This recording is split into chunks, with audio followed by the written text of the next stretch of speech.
Welcome. As I've said to many, we wish we were talking under better circumstances. First, your view of where we are now at this point, with a lot of scrutiny and a lot of attention on both trying to get any and all hostages back and also a potential ground invasion that's going to go into the areas I just detailed, where reporters describe a great humanitarian toll already. Indeed, Ari. And let's begin with, why has Israel not already launched this attack? I think there's three principal reasons. One is this is a big, complex military task, mobilizing 350,000 soldiers, getting them up to the front lines, telling them what their next move is, marching orders, precision-guided attacks, all of that, big, complex, hard.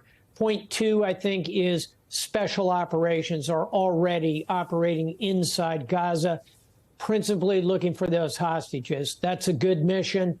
Israel will want to give that as much time as possible to play. And then thirdly, what you were just talking about quite correctly, humanitarian considerations, giving enough time for the Gazans to get out to the south, ensuring that we set up some kind of safe zones for these hospitals, ensuring that there are facilities to receive them.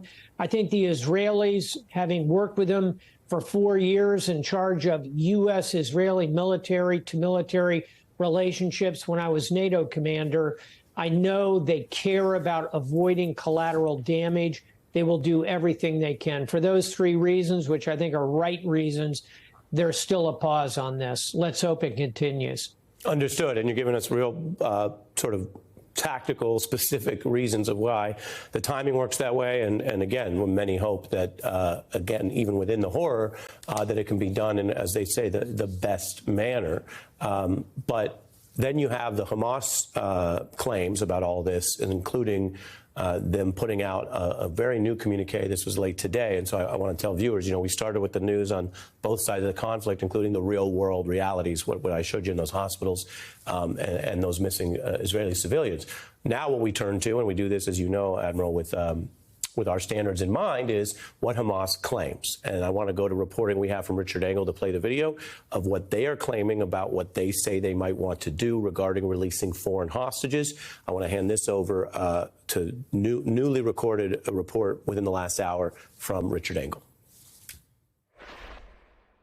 The chief spokesman for the Hamas military wing just issued a statement on camera in which the group is offering to release foreign hostages unconditionally, and I think this could significantly change the way things develop here over the next several hours, potentially change the course of this conflict so far. He said that they failed to verify their identities during the time of the capture, and that now they've confirmed that they are foreign nationals, that they are not party to the conflict, that they are being treated, quote, as guests, and that Hamas will release them, quote, when field conditions are right.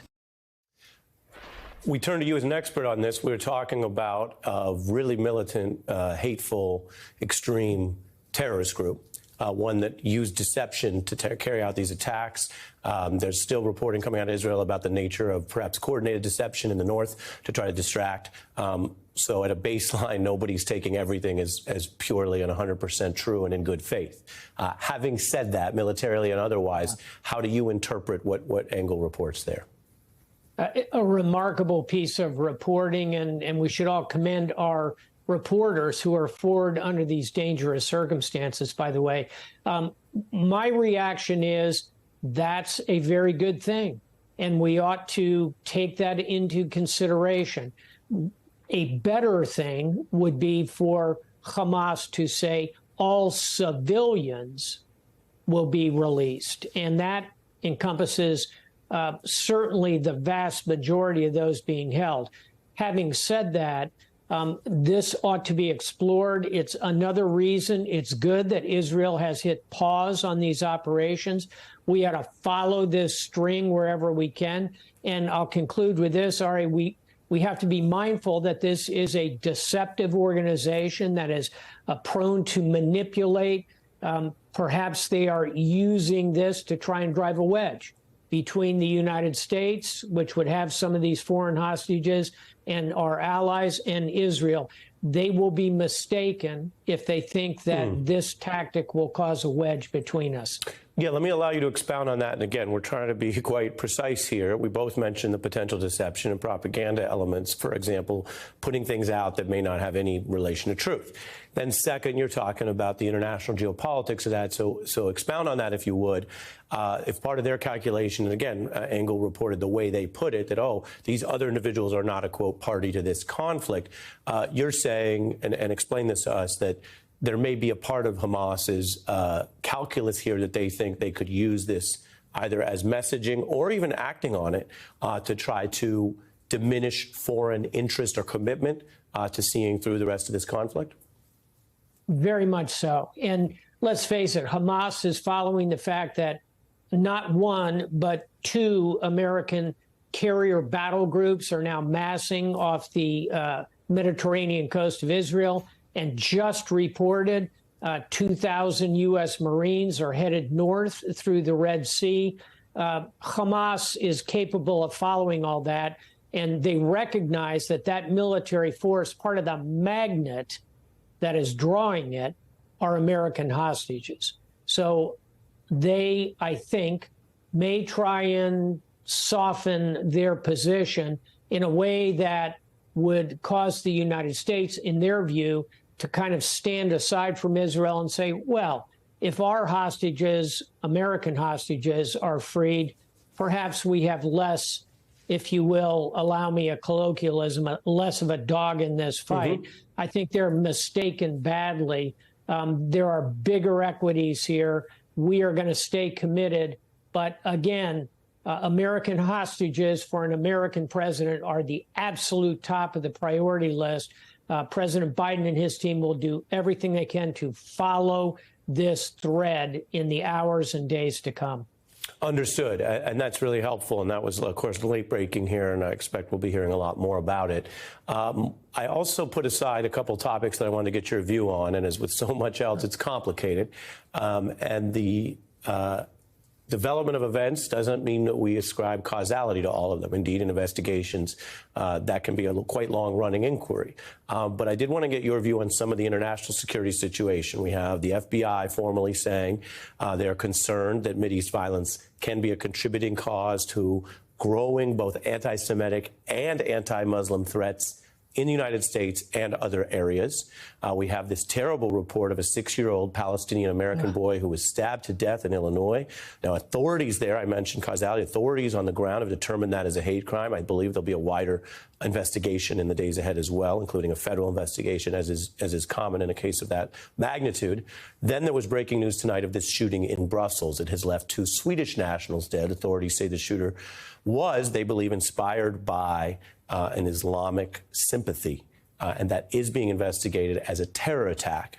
Again, as you know, and Admiral, as I tell viewers, I'm referring to several late-breaking things. The investigations will continue. Sometimes they learn other things. Sometimes people have writings or things online that don't correspond to what they determine ultimately. But again, the complex question for you carrying this all together here is both in our country, the United States, what we see in Europe there, what are we to make of what authorities say is a widening rise in threats and a security problem around the world? We ought to be very concerned. And it's not that long ago that we saw a wave of horrific terrorist attacks in Europe by the Islamic State. I think we can all recall the Paris attack, many others across Europe.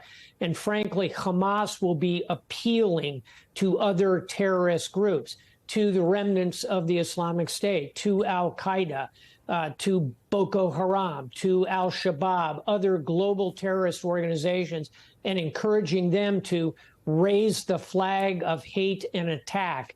And that could stretch to the United States. It could stretch to Europe. That is a serious consideration. And then secondly, in our own nation, this horrific attack on a young Palestinian boy breaks your heart. And you ought to recognize absolutely there are victims on both sides of this equation. And thus, we need to be very mindful of how Hamas will try and leverage all of this to create divisions in our own society and cause this kind of terrorism even in the homeland, Ari. Understood. I appreciate all the points you've raised tonight. Admiral Stavridis, we thank you as our leadoff expert. Thank you for your time tonight, sir.